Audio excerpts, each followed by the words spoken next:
A cidade histórica de Tiradentes, em Minas Gerais, adormecia cedo, especialmente na primavera, quando, depois do longo período de chuvas, todos pareciam tentar recuperar a vida social à luz do dia. Mas naquela noite, o ar morno se manteve mesmo depois do pôr do sol, e eu estava na varanda da nossa charmosa casa de 2 andares, observando as luzes dos poucos carros e os brilhos distantes da cidade vizinha. Meu marido, Lucas, estava se arrumando para um coquetel. Algo de negócios entediante. Mais um encontro com fornecedores. Como sempre, ele me convidou para ir junto. Eu assenti, embora não quisesse muito ir. Escolhi um vestido preto de cetim até o joelho, com mangas compridas e que abraçava bem a minha cintura. Por baixo, um conjunto de renda com uma fita de veludo sob o busto, que não era para ser visto por ninguém, mas que mudava meu jeito de andar, minha respiração, minha autopercepção. Vesti meias calças finas pretas com uma trama discreta e sapatos de salto médio. Prendi o cabelo em um coque despojado, deixando uma mecha solta no rosto. Queria parecer contida, mas não esquecida. Lucas logo se perdeu na conversa com homens em paletós e gravatas idênticos. No salão da pousada de charme, reinava uma atmosfera forçada, sorrisos cansados, um buffet banal, conversas de ocasião. Eu segurava uma taça de espumante e circulava lentamente pela exposição de fotografias das antigas fazendas de café da nossa região. E então, inesperadamente, o pai dele, o Sr. Arthur, se aproximou. Sempre silencioso, sério, um daqueles homens que você pensa que está sempre por perto, mas como se estivesse fora do tempo. Você sempre frequenta essas torturas sociais com tanta paciência? Ele perguntou, baixando um pouco a voz. Eu sorri. Talvez eu tenha um segredo. Ele riu, um riso baixo, mas sincero. Sua voz soou mais próxima do que eu esperava, e havia nela algo suave, quase íntimo. Senti como se algo tivesse acendido entre nós, uma espécie de silêncio cúmplice. Sem flerte, sem duplo sentido, mas uma atenção genuína que há muito me faltava.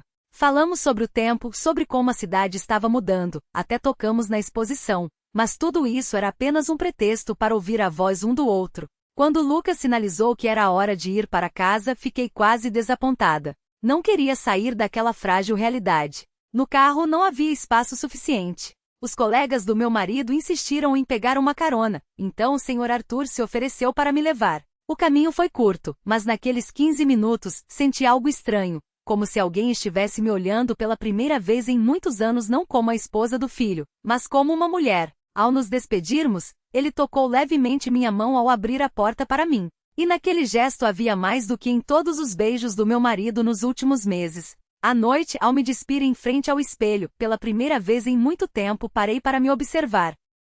Eu não via uma esposa, nem uma dona de casa, mas uma mulher com um brilho quente nos olhos. E mesmo que fosse apenas a sombra de uma atenção, deixou sua marca. Deitei na cama e demorei a dormir. No peito, uma agitação silenciosa e persistente se espalhava, como se meu corpo estivesse se lembrando de como era ser notada. No dia seguinte, tudo voltou ao normal. Lucas, imerso em seus negócios, discussões, telefonemas.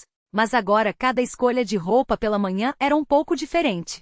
Tirei da minha caixa de joias um acessório que não foi um presente do meu marido, mas de antes dele, um pingente de prata com uma pedra da lua. Parecia provocadoramente simples, mas me lembrava que eu não era apenas parte da vida de alguém, mas o centro da minha própria. No fim de semana seguinte, o Sr. Arthur nos convidou para seu sítio, um lugar tranquilo perto de uma represa, não muito longe de Tiradentes. Lucas se animou, pensando em churrasco e silêncio. Eu, por outro lado, senti um subtexto diferente no convite. Fomos nós 3.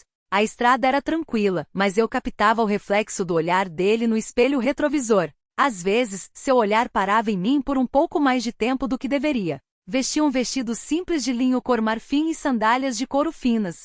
Por baixo, um novo conjunto de lingerie com renda floral que eu havia comprado na véspera, sem saber por quê ou sabendo bem demais.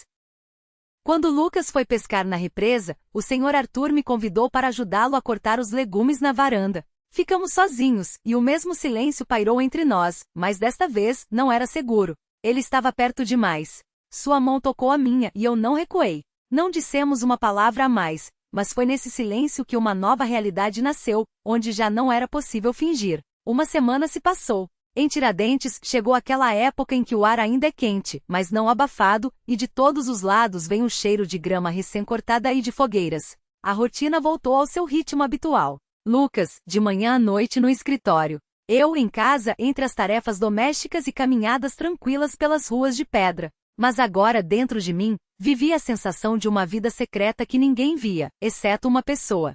Cada manhã eu começava não com café, mas com um ritual. Escolhia a lingerie como se o humor do dia dependesse disso. Um dia, um top preto fino com decote, no outro, um sutiã de renda cor da pele e uma camisa semi-transparente sob a qual ele quase não era sentido. Tudo, é claro, ficava escondido sob a roupa, mas eu sentia que estava enviando sinais ao mundo e principalmente a ele, mesmo que ele não os visse. Na quinta-feira, Lucas, sem olhar para mim, me estendeu um envelope. Leve isso para o meu pai, por favor. São documentos do fundo de pensão dele. Eu esqueci. Ele nem sequer levantou os olhos do celular. Claro, respondi rápido demais com uma agitação traiçoeira na voz. Vesti uma saia lápis cinza claro e uma camisa azul, prendi o cabelo com uma fita. Maquiagem leve, um pouco mais de rímel que o normal. Por baixo da roupa, um conjunto de renda azul suave. Era quase invisível, mas me parecia que meu corpo inteiro respirava de forma diferente. A casa do Sr. Arthur me recebeu com o frescor e o cheiro de livros antigos. Ele abriu a porta imediatamente como se estivesse esperando. Olá, não esperava que você viesse pessoalmente. Me encarregaram de ser a mensageira. Eu sorri, inclinando levemente a cabeça. Ele pegou os documentos, mas não disse uma palavra sobre eles. Em vez disso, ofereceu chá. Eu aceitei. Sentamos na pequena sala de estar, onde na prateleira havia fotos de família e uma vitrola antiga. Quer que eu coloque um chorinho para você? Ele perguntou, pegando um disco. Eu assenti. A música preencheu a sala. Fechei os olhos e de repente senti que ele se aproximou, quase colado a mim. Sua mão estava ao lado da minha. Novamente aquele ar elétrico, como antes de uma tempestade. Essa camisa fica bem em você, ele disse em voz baixa. Eu ri. Ninguém além de você percebe. Ele olhou nos meus olhos por um longo tempo, sem desviar o olhar, e me senti desconfortável. Mas não de medo. Às vezes, parece que você está diferente de antes. Inclinei a cabeça. Talvez eu só tenha começado a olhar no espelho que antes evitava. Ele pegou minha mão. Levemente, mas com firmeza. Eu não deveria estar fazendo isso, disse ele. Mas está fazendo mesmo assim, respondi. Ficamos assim, sem nos mover. Apenas nossos dedos se entrelaçaram sob a luz do abajur. Não era ofensivo, nem agressivo, apenas a verdade que não podia mais ser escondida. Quando me levantei, a mão dele deslizou pelas minhas costas, e eu não me afastei. Ele me ajudou a vestir o casaco, me acompanhou até a porta. Lá fora, o ar parecia diferente. O vento queimava a pele como um toque. Eu estava no ônibus com as bochechas ardendo, com a sensação de que alguém poderia me ver por dentro, mas ninguém via, e em casa também ninguém notou nada de especial. Lucas apenas deu de ombros. Você demorou muito na fila? Algo do tipo, eu disse e passei por ele, quase sem tocá-lo. No dia seguinte, senti novamente o vazio e quis preenchê-lo. Fui a uma loja em São João del Rei e comprei um conjunto de lingerie estilo retro, com cintura alta, acabamento de cetim e botões finos nas costas. Parecia algo do passado, mas provocava um arrepio no presente. Segurei a caixa nas mãos como um tesouro. À noite, em frente ao espelho, eu experimentei e entendi, isso não é mais um jogo. Eu não esperava um encontro, mas a continuação de algo que destruiria as velhas paredes, mas criaria novos contornos para mim mesma. Chegou um sábado nublado. Desde a manhã, uma garoa fina caía, mas as ruas de Tiradentes estavam cheias de gente. O mercado, a farmácia, o mercadinho antigo perto do ponto de ônibus. Lucas saiu cedo.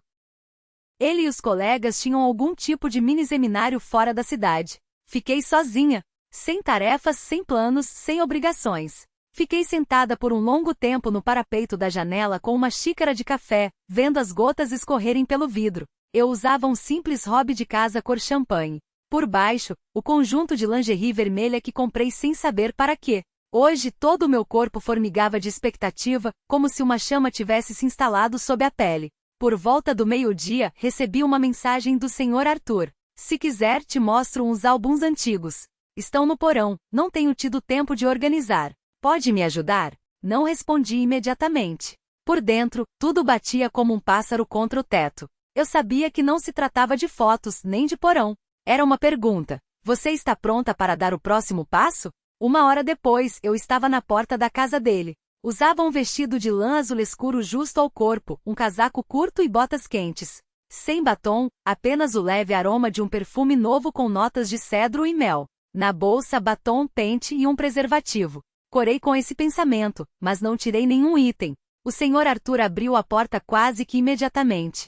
Ele usava um suéter claro. O cheiro de café vinha da cozinha. Não mudou de ideia? Ainda não. Ele sorriu, mas seus olhos permaneciam sérios. Descemos para o porão que cheirava a madeira velha e tijolo úmido. Eu ajudei a tirar as caixas, mas a tensão em meu peito crescia cada vez mais.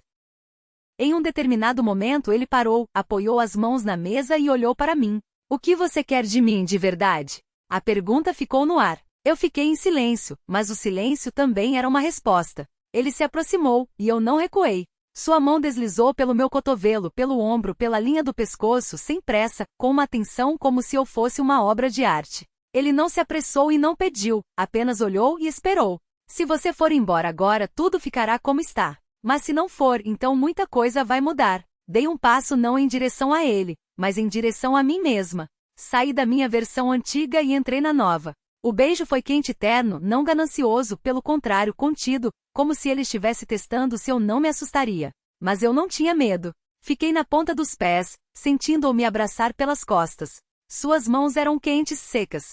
Senti o cheiro de sua pele, da madeira velha e do café. Meus dedos deslizaram por seu peito, por baixo do suéter. Não estou me despindo, apenas tocando. Era outra dimensão. Depois, apenas ficamos sentados no sofá velho encostado na parede. Ele acariciava meus dedos. Eu contava como, na infância, sonhava em ser atriz. Nós dois ríamos, não um do outro, mas juntos. Calmo demais para ser pecado, próximo demais para ser amizade. Quando fui embora, ele me ajudou a vestir o casaco. Não nos beijamos na despedida, mas sua mão demorou na minha cintura. Tem certeza de que está tudo bem? Eu não tenho certeza de nada, respondi. Mas estou me sentindo bem. Lá fora a chuva ainda caía. Eu andava devagar, abraçando meus ombros. Sob o casaco, o corpo queimava como se tivesse acabado de passar por algo proibido, mas certo. Na minha cabeça ecoava sua frase: se você for embora agora, tudo ficará como está. Mas já não estava. Em casa, encontrei Lucas no sofá. Ele assistia ao noticiário, de meias e camiseta. Onde você estava? Ajudando seu pai com umas caixas. Ele assentiu, sem ouvir nada de estranho naquilo. Ele não te sobrecarregou muito? Não, foi tudo tranquilo. Na segunda-feira de manhã, acordei mais cedo que o normal. Lucas ainda dormia. Seu rosto parecia relaxado e estranho. Fiquei olhando para ele por um longo tempo, lembrando como um dia busquei naquele rosto apoio e calor. Agora, tudo que eu senti era uma indiferença educada. O calor vivia em outro lugar, em outra pessoa. No trabalho, eu estava distraída, embora não me incomodassem muito. A contabilidade do hospital municipal não era um lugar de grandes acontecimentos, mas na minha cabeça, a cena do porão se repetia sem parar. Suas mãos, sua voz, seu olhar. Sob a camisa do uniforme, um sutiã de renda branco, elegante demais para aquele ambiente. Mas eu vesti não para alguém, mas para mim. Para aquela mulher que agora despertava em mim todos os dias. Na hora do almoço escrevi uma mensagem curta. Obrigada pelo sábado. Você meio que me despertou. Não sei o que vem a seguir, mas não me arrependo. Ponto. A resposta veio rápido. Eu também não me arrependo. Mas daqui para frente será mais difícil. Você está pronta? Eu não respondi. Palavras não tinham peso, apenas ações. Na quinta-feira, ele me chamou para ir a uma cidade vizinha, Congonhas, a um museu onde havia uma exposição chamada Rostos do Tempo. Ele supostamente recebeu um convite como membro do conselho de veteranos da cidade e precisava de uma companhia informal. Lucas trabalhava até tarde e, ao saber da viagem, apenas assentiu. Vá se distrair, você fica sempre em casa. Vestiu um vestido cinza com uma fenda até o joelho e botas de cano alto com salto. O dia estava surpreendentemente quente e não precisei de casaco. No cabelo, uma presilha fina de prata. No corpo, um novo conjunto branco e cinza com uma tela quase invisível. Assentava como uma luva. O Sr. Arthur me encontrou na rodoviária sem muitas palavras. Ele me deu a mão como um cavalheiro e me conduziu até o carro. Na estrada, quase não conversamos. Os sons da cidade, o pisca-alerta, o vento do lado de fora, as buzinas pareciam distantes. Entre nós, um silêncio denso, como um tecido grosso. Na exposição, fingimos por um longo tempo. Ele fazia perguntas. Eu fingia ouvir atentamente o guia. Tiramos fotos perto de artefatos antigos. Eu ria de suas piadas, mas eram os lábios que riam, não os olhos. Tudo era um jogo, mas por dentro tudo era diferente, tenso como uma corda. Quando as pessoas começaram a se dispersar, ele pegou minha mão bem no corredor, entre os retratos. Vamos! Eu reservei um quarto no hotel para não termos que voltar à noite. Um só? Sim, para mim. O que você acha? Eu não respondi. O quarto era limpo, mas comum. Paredes bege claras, cortinas com um pequeno padrão floral, uma cama de casal. Ficamos em silêncio quando entramos e fechamos a porta atrás de nós. Ele colocou a bolsa no chão, aproximou-se de mim lentamente, tirou a presilha do meu cabelo. Eu não me movi, não tremi, apenas olhei. Então ele passou a mão pela minha bochecha e se inclinou. O beijo não foi como o do porão. Este foi profundo, faminto, mas ainda contido, como se ele estivesse testando até onde poderia ir. Eu correspondi. Suas mãos envolveram minha cintura. Uma deslizou para as minhas costas, a outra pela linha do quadril. Ele desabotoou os botões de cima do meu vestido, sem olhar, apenas de memória. Por um momento me afastei e sussurrei, feche as cortinas. Ele assentiu, e enquanto fazia eu tirei lentamente o vestido. Fiquei de botas e lingerie. Seu olhar tornou-se pesado, quase reverente. Você é linda. Quero que você se lembre disso. Não tivemos pressa. Ele acariciava minha pele como se estivesse lendo um livro nela. Os dedos percorriam meu pescoço, minhas clavículas, meu abdômen. Cada centímetro estava vivo. Quando ele se inclinou sobre mim, eu o envolvi com as pernas e ouvi sua respiração falhar. Nós não falamos. Não havia palavras que pudessem expressar o quanto tudo havia mudado. Não foi apenas um ato de paixão. Foi uma permissão para ser eu mesma sem máscaras, sem obrigações. Apenas duas almas que se encontraram em um tempo em que tudo já deveria ter sido decidido há muito. Depois, ficamos deitados em silêncio, cansados e em paz. Ele segurava minha mão, e eu não queria soltar, mas sabia que aquele quarto não era eterno. Aquelas paredes eram um refúgio, não um lar. Na volta, eu continuei em silêncio. Ele parou em uma loja, comprou água mineral e chocolate amargo para mim. Não discutimos o que aconteceria a seguir porque ambos sabíamos. Aconteceria querendo ou não. Uma semana se passou. Aparentemente tudo como antes. Os cafés da manhã, o caminho para o hospital, as conversas noturnas sobre nada. Mas agora cada movimento me lembrava daquele quarto em Congonhas, da sua voz quando sussurrava meu nome, de como eu tremia pressionada contra seu peito. Tudo se tornou diferente. Até eu mesma, como se virada do avesso, nua até a essência. Lucas quase não notava as mudanças, ou não queria notar. Ele se alegrava com pequenas coisas, uma camisa nova, descontos na oficina mecânica, o início da primavera. Eu tentava sorrir em resposta, mas no fundo da alma, sentia cada vez mais que estava ao lado não de um marido, mas da sombra do meu passado.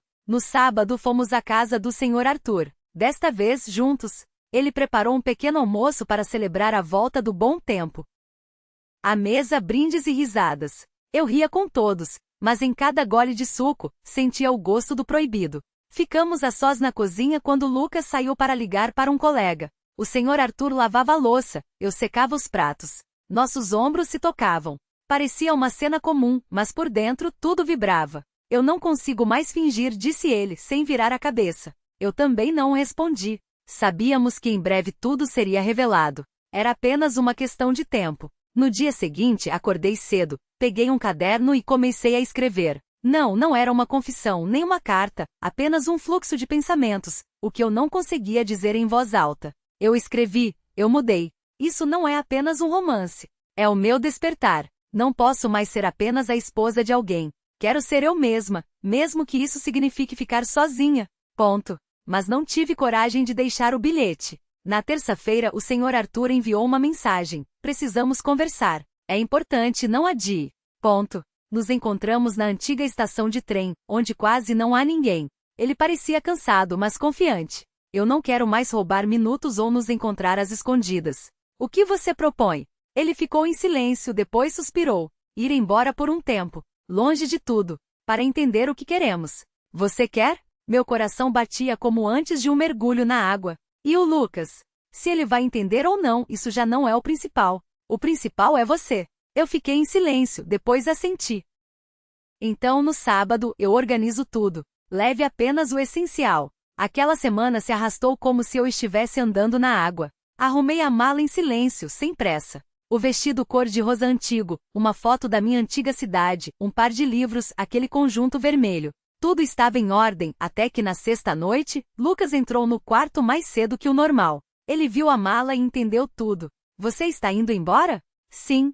Para ficar com ele? Não respondi, apenas olhei para ele. Ele balançou a cabeça, sentou-se pesadamente na beira da cama. Você poderia ao menos ter avisado. Eu não podia, Lucas. Eu teria ficado por pena, e isso é pior do que ir embora honestamente. Ele fechou os olhos. Eu já sabia há muito tempo. Só não queria acreditar. Naquela noite não dormi. Sentei-me na varanda com o mesmo hobby cor de champanhe onde tudo começou. O vento bagunçava meu cabelo, e meu peito ardia, não de medo, mas de determinação. Na manhã de sábado, o Sr. Arthur me esperava perto da ponte de pedra. Não falamos, apenas nos beijamos em silêncio, sem paixão, mas com uma profundidade que fez a terra tremer sob meus pés. Íamos para o sul, para um vilarejo perto da divisa com o Uruguai, onde ele havia alugado uma casa. Floresta, um lago, uma única venda em todo o povoado. Eu olhava pela janela e entendia, minha vida estava destruída. Mas pela primeira vez minha